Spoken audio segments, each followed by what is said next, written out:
and today being our holy day for Christianity, because remember we accept Christ too, then make every day a holy day.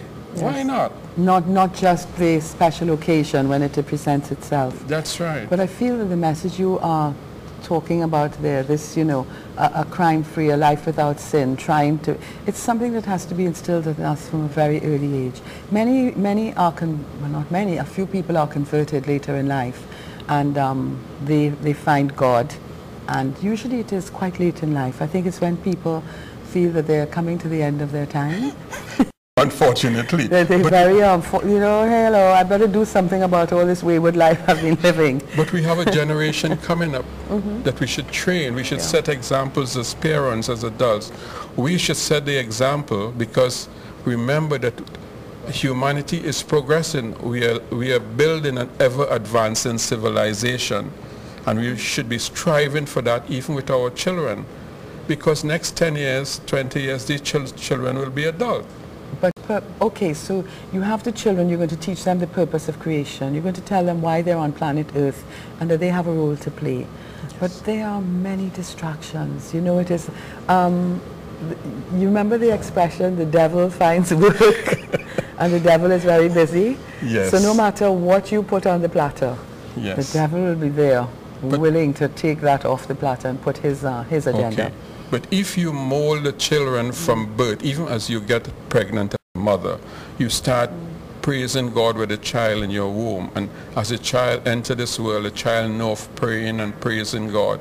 No amount of peer pressure or distraction can turn that child away from God. My children did it. My children all went to secondary schools that were not high schools. And they've never gotten into trouble. They're all successful people around the world.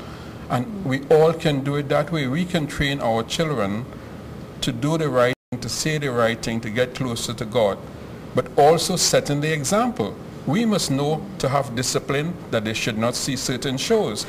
If that is a distraction on television, turn it off. Turn it off. See the shows that would motivate and elevate your child to be a better human being in this world.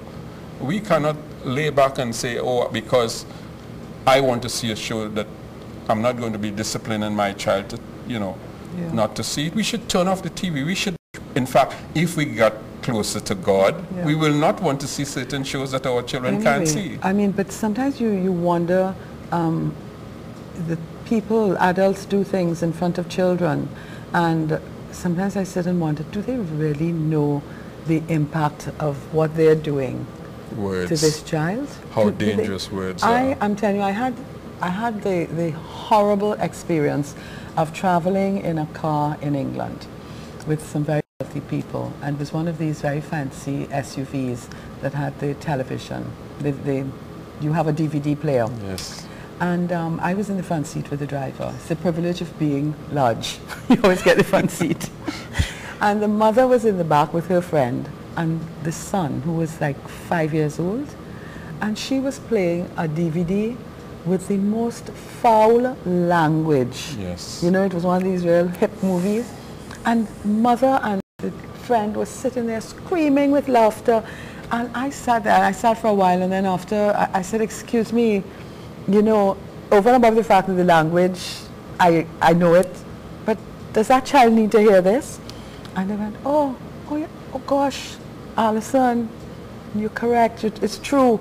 It wasn't even occurring to them that that 5-year-old child was sitting down, engrossed in that movie, with all that language. That you know? shows the disrespect of the spiritual growth of the child, and the disrespect of the spiritual growth of themselves. Not only a way that happens, that happens in Trinidad and you see, they weren't thinking, this is what I'm saying, it's just so much in their face all the time now. Not consciously aware of God. They're not even consciously aware. You see, I was saying consciously aware of what was going on, but you're saying not consciously aware of God. You have to be consciously aware of God before you even open your mouth to speak. I mean, not only parents should be doing that, but our leaders, our teachers, our parents, our adults, our teenagers. Once there's a human being around you, you should be consciously aware to say the right thing before. You must be thinking to say the right thing before. But you've got to get consciously aware of God first. And that's what this song is about. It's asking you to become consciously aware of God. All right. So when we say put it in the hands of the Lord, you don't just put it in his hands. No. You handle it in his hands. That's right. You take charge of your soul. Remember that your soul is what gets closer to God. Your body stays here and does everything else, but your soul is what would leave the body eventually and go back to God. And your soul is so important to develop. I want to hear your song, The Purpose of Creation. Yes. And it's a good way for us to end. You go up and get ready to perform it. We're going to get ready to play the music. It's a good way for us to end, you know, this day before Good Friday. And we're now coming into Good Friday and then Easter Sunday. So we listen very carefully to the words of Laurence Coward as he tells us about the purpose of creation. Music, please.